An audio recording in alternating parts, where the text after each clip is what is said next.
I watched a billionaire's fiancé slap a waitress and tear a manager's uniform while everyone stood frozen in fear.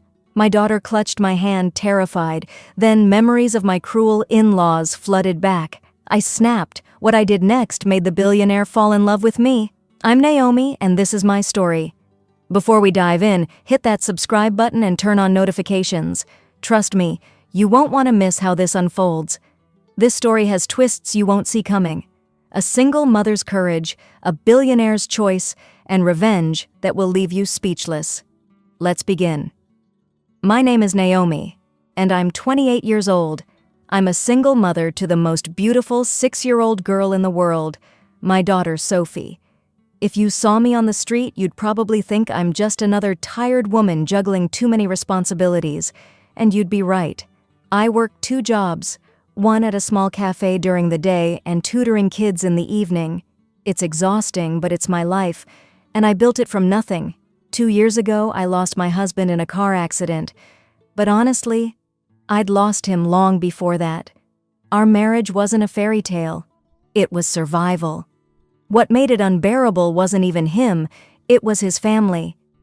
My in-laws made my life a living nightmare from day one. They never accepted me because I came from a poor family. My mother-in-law would look at me with such disgust, like I was dirt she'd stepped in. She called me worthless, useless, garbage. Those words still echo in my mind sometimes, late at night when I can't sleep. The worst part? The physical abuse. She would slap me over the smallest things. Burnt toast, a wrinkled shirt. Sometimes for no reason at all, just to remind me of my place. She once tore my favorite dress right off my body because she said it was too cheap and embarrassed the family. My husband never defended me. He'd just look away, too afraid of his own mother. After he died, they didn't waste time. They threw Sophie and me out of the house within a week, said I brought bad luck, that I'd killed their son. Can you imagine hearing that while you're grieving? But I didn't break. I couldn't. I had Sophie, so I picked up the pieces, found a tiny apartment, and started over. Every single day has been a battle, but we've made it work. Sophie is happy, healthy, and that's all that matters. I promised myself I'd never let anyone treat me like garbage again. I'd never be silent again. That brings me to 3 months ago, to the night that changed everything. My best friend Lucy had been planning her birthday dinner for weeks. She insisted on taking me and Sophie to this fancy restaurant called La Lumière. I tried to refuse. Places like that cost more than I make in a week, but Lucy wouldn't hear it. She'd already made the reservation, already planned everything. She knew how hard I worked and wanted to give me one special evening. So I agreed, mostly for Sophie's sake. My little girl deserved to feel special too. The day of the dinner, Sophie was so excited.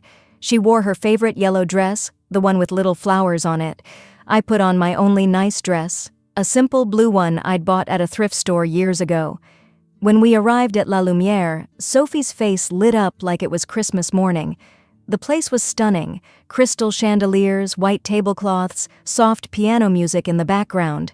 I felt out of place immediately, but watching Sophie's wonder made it worth it. We were seated at a nice table near the window. Lucy had invited 2 other friends, and we were all laughing, enjoying the moment. Sophie was telling everyone about her school project, her little hands gesturing excitedly. For the first time in months, I felt relaxed. I felt normal. Then everything changed. There was a commotion at the entrance. Heads turned, whispers rippled through the restaurant.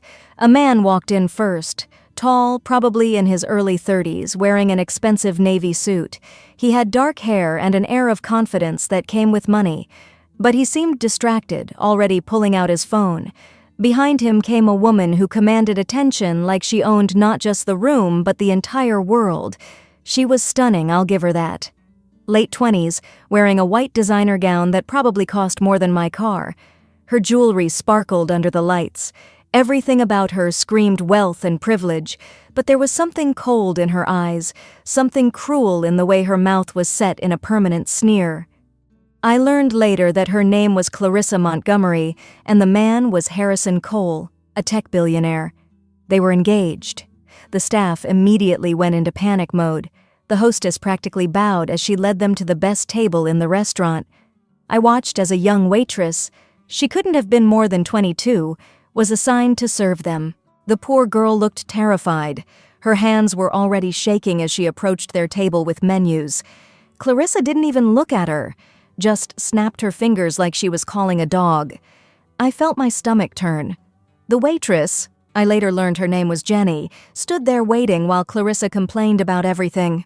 The table wasn't positioned right, the lighting was wrong, the temperature was too cold, nothing was good enough.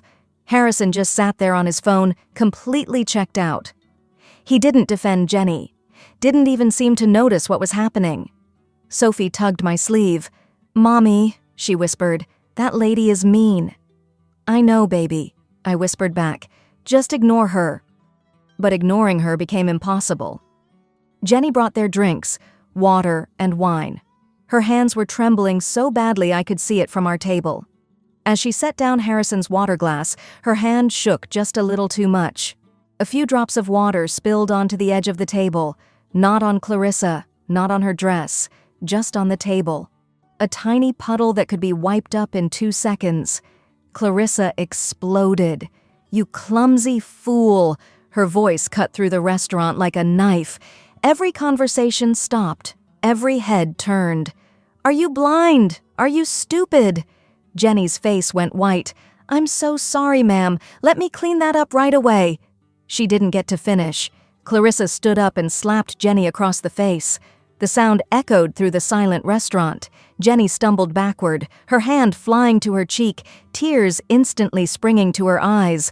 I felt Sophie's entire body go rigid next to me. She grabbed my hand so tight it hurt. "You poor trash!" Clarissa's voice was filled with venom. "You people are only good for cleaning gutters. You're garbage!" Jenny was crying now, apologizing over and over, trying to clean up the water with shaking hands. Other staff members stood frozen, too terrified to intervene. The guests just watched, horrified but silent. No one wanted to get involved with someone like Clarissa Montgomery.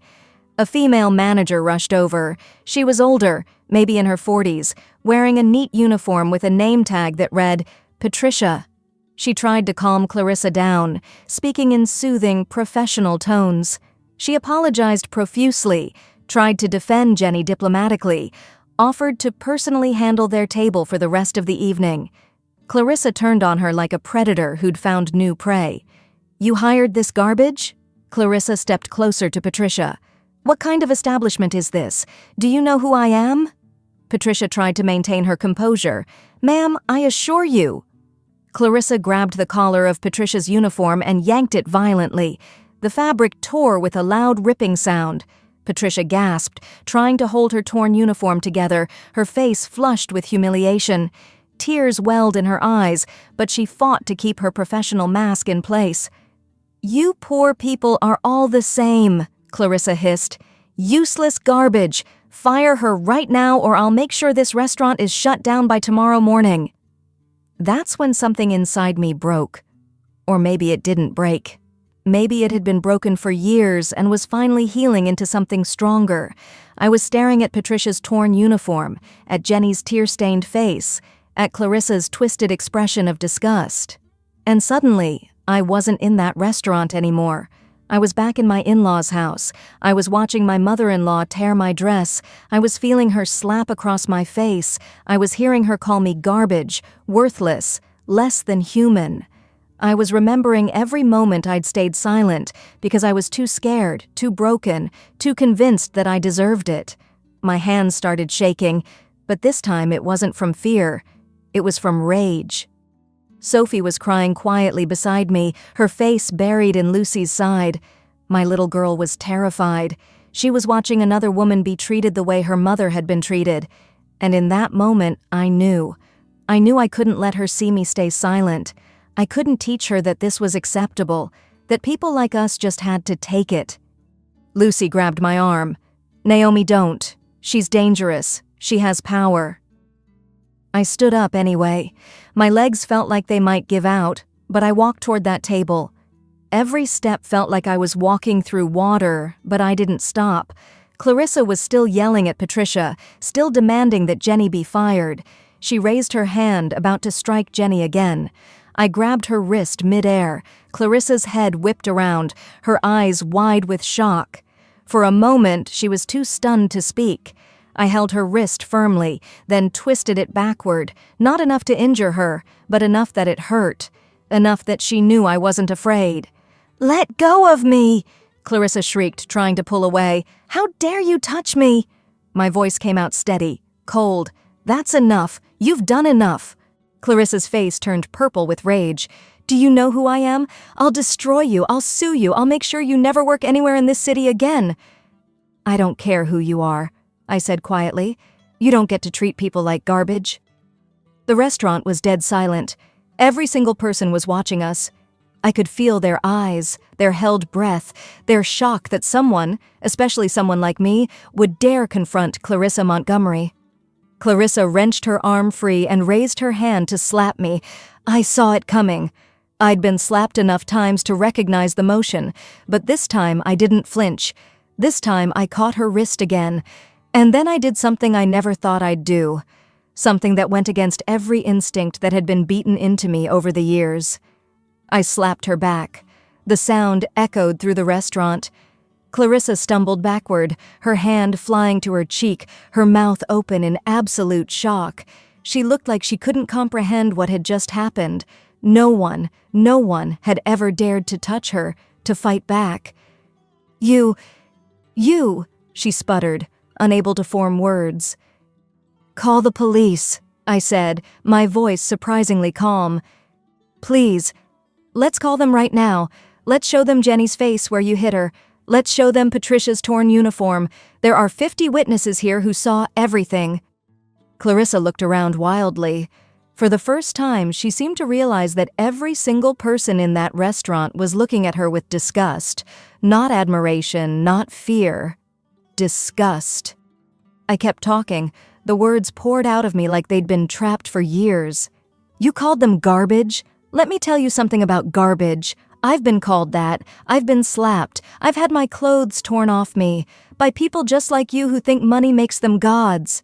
My voice cracked, but I pushed through. "But we're not garbage. We're human beings. We work hard.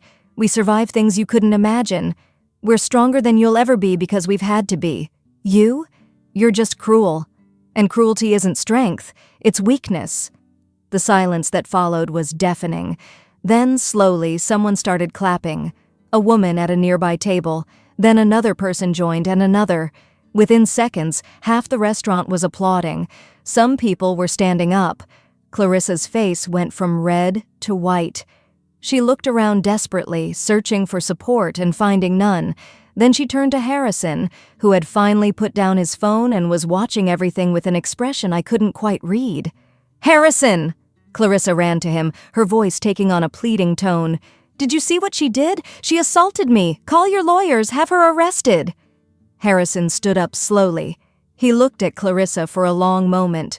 Then he looked at Jenny, still holding her face, at Patricia, clutching her torn uniform, at me, standing there shaking but defiant, at Sophie, peeking out from behind Lucy with tear-stained cheeks. "No," he said quietly. Clarissa blinked. "What?"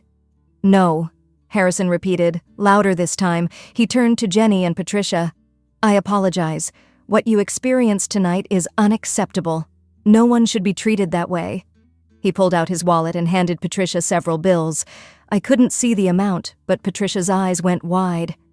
"For your uniform and your dignity." Then he turned to Jenny and did the same. "For the assault, and you will not lose your job. I'll make sure of it." Then Harrison turned back to Clarissa. His voice was cold, controlled. "We're done." "What are you talking about?" Clarissa's voice went shrill. "The engagement is over. I'm done. I've watched you treat people like this for months, and I looked the other way because our families are connected, because it was convenient. But I can't anymore. I won't." "Harrison, you can't be serious." "I've never been more serious." He pulled a ring box from his pocket.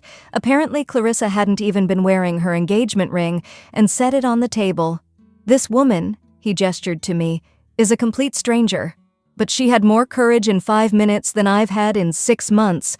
She reminded me what real strength looks like, what real character looks like. Clarissa's face twisted with rage and humiliation. You'll regret this. Your family will understand when I show them the footage from the security cameras. Harrison gestured to the cameras mounted in the corners. You assaulted 2 employees in front of dozens of witnesses. I'm not just ending our engagement, I'm pressing charges. The security guards were already approaching. Harrison nodded to them. Please escort Miss Montgomery out, and someone call the police. I'd like to file a formal complaint for assault and battery. Clarissa screamed as they led her away. She threatened lawsuits, ruin, destruction. But her voice faded as they took her outside. The moment she was gone, the entire restaurant seemed to exhale collectively. I realized my legs were shaking so badly I might fall. Harrison approached me carefully, like he was afraid I might bolt. I probably looked like I might. Are you okay? He asked. I nodded, though I wasn't sure it was true. Is Sophie... Lucy had brought Sophie over. My little girl wrapped her arms around my waist. Mommy, you were so brave. Harrison knelt down to Sophie's level. Hi there, I'm Harrison. Your mom is the bravest person I've met in a very long time. Sophie smiled shyly at him, then buried her face in my side again. Harrison stood and looked at me, really looked at me. Would you mind if I joined you for a few minutes? I'd like to talk. I glanced at Lucy, who looked just as stunned as I felt, then back at Harrison. Okay. We sat down at my table. Harrison ordered hot chocolate for Sophie and coffee for the rest of us. And then we talked. He asked about my life, and I found myself being honest. I told him I was a single mom, that my husband had died, that I worked 2 jobs, that life was hard but we were making it. I didn't tell him about my in-laws. Not yet. That felt too raw, too personal. Harrison listened in a way that felt genuine. He told me he felt trapped in his life, surrounded by people like Clarissa who only cared about appearances and power, that he'd forgotten what real conversations felt like, what real people felt like. Before he left, he insisted on paying for our entire meal and left a $1,000 tip for the staff. He gave me his card. If Clarissa tries to retaliate against you, and she might, please call me. I'll make sure you're protected. I took the card, not really believing I'd use it, but 3 days later, I got fired from my cafe job. The manager told me someone had called claiming I'd assaulted a customer and stolen money. It was obviously a lie, but the cafe couldn't risk the bad publicity. I knew it was Clarissa. Then rumors started spreading. People I'd never met were posting about me online, calling me violent, unstable, a gold digger trying to trap a billionaire. The stories were ridiculous, but some people believed them. I called Harrison. I hated asking for help, but I was desperate. I had rent to pay, Sophie to feed. He answered on the first ring. Within 24 hours, everything changed. Harrison's legal team contacted the cafe with evidence of Clarissa's false report. The manager called me, apologizing profusely, begging me to come back with a raise.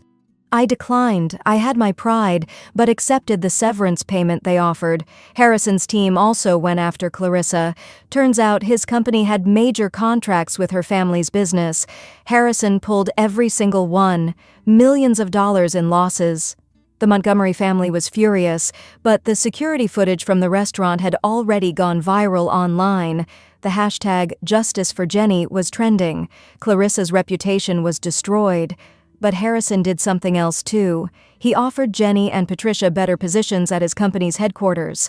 Better pay, better treatment. They both accepted. As for the false rumors about me, Harrison's PR team shut them down with facts and more security footage showing exactly what happened. Within a week, public opinion had completely shifted. People were calling me brave, a hero. It was overwhelming. Harrison started showing up at my apartment, not to pressure me, just to talk. He'd bring coffee, sometimes pastries for Sophie. He'd sit at my tiny kitchen table and ask about my day like it mattered, like I mattered. One evening, about 3 weeks after the restaurant incident, I finally told him about my in-laws, about the abuse, the cruelty, how they'd thrown me out. Harrison's jaw tightened as he listened. When I finished, he was quiet for a long time. Then he said, "You're the strongest person I've ever met. And if they ever bother you again, they'll answer to me." I believed him. 2 weeks later, there was a knock on my door. I opened it to find my former mother-in-law and father-in-law standing there with fake smiles plastered on their faces. "Naomi, darling," my mother-in-law cooed. "We've missed you so much." I felt sick. "What do you want?" "We were wrong," my father-in-law said smoothly. "We should have treated you better. Your family. Come back to us." I knew exactly what this was about. They'd seen the news, seen me with Harrison. They wanted access to his money. "No," I said simply, starting to close the door.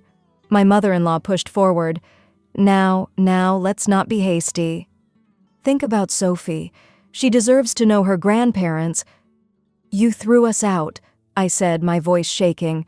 "You called me garbage. You hit me. You told me I killed your son. We were grieving." "Get out." They tried to push their way in. That's when Harrison appeared in the stairwell. He'd been coming to visit and had perfect timing. "Is there a problem?" His voice was cold. My in-laws turned, saw him, and their faces lit up with greed. My mother-in-law tried to turn on the charm. "Oh, you must be Harrison. We've heard so much." "I know who you are," Harrison cut her off. "Naomi told me everything, how you abused her, how you threw her and your granddaughter onto the street." My father-in-law tried to speak, but Harrison held up a hand. "Leave, now. If you ever contact Naomi or Sophie again, you'll be hearing from my lawyers. I'll make sure you're charged with harassment. Do you understand?" They left, humiliated and angry, but they left. After they were gone, I broke down crying. Harrison held me while I sobbed, all the pain and fear from those years finally pouring out. He didn't try to fix it. He just stayed. Over the next few months, Harrison became part of our lives. He took us to simple places, parks, ice cream shops, museums. He helped Sophie with her homework. He made us laugh. He never tried to buy us with his money. He just showed up, consistently, genuinely. Sophie started calling him Uncle Harrison. Then, one day, she asked if he could be her daddy instead. 6 months after that night in the restaurant, Harrison took Sophie and me to the beach. While Sophie built sandcastles, he turned to me. "Naomi, I've met a lot of people in my life. Powerful people, rich people, famous people, but none of them had what you have. Real courage, real strength, real heart. I don't just love you. I love the life you've built, the daughter you're raising, the woman you are." He pulled out a simple, elegant ring. "Will you marry me? Will you let me be Sophie's father?" Sophie came running over, covered in sand. "Say yes, Mommy." I looked at this man who'd seen me at my worst and stayed, who'd protected me, who'd loved Sophie like she was already his, who'd shown me that not all people with power used it to hurt. "Yes," I whispered. We got married 3 months later in a small ceremony. Sophie was the flower girl. Jenny and Patricia were there. Lucy was my maid of honor. It was simple and perfect. As for Clarissa, I heard her family's business collapsed. She moved abroad somewhere, trying to escape the scandal. I don't think about her much anymore. I finished my degree with Harrison's support. I started a nonprofit to help women escaping abusive relationships. Jenny opened her own catering business. Patricia became a general manager. We all moved forward. Sometimes Sophie asks me about that night in the restaurant. She's 8 now, and she remembers. I tell her the truth. Standing up for what's right is scary, but staying silent is scarier. That no one has the right to treat you like garbage, no matter how much money or power they have. That you are worthy of respect, of love, of dignity, always. My life now isn't perfect, but it's mine, and it's beautiful. If this story moved you, please hit that like button and share it with someone who needs to hear this message. Have you ever stood up for someone when everyone else stayed silent? Share your story in the comments below. I read every single one. Your words might inspire someone today who's struggling to find their voice. Subscribe for more real-life stories that prove kindness and courage can change everything. Until next time, remember, you are not garbage. You are strong. You are worthy. Your story isn't over. Sometimes the worst moments lead to the best chapters. This is Naomi, reminding you that your voice matters. Use it. See you in the next one.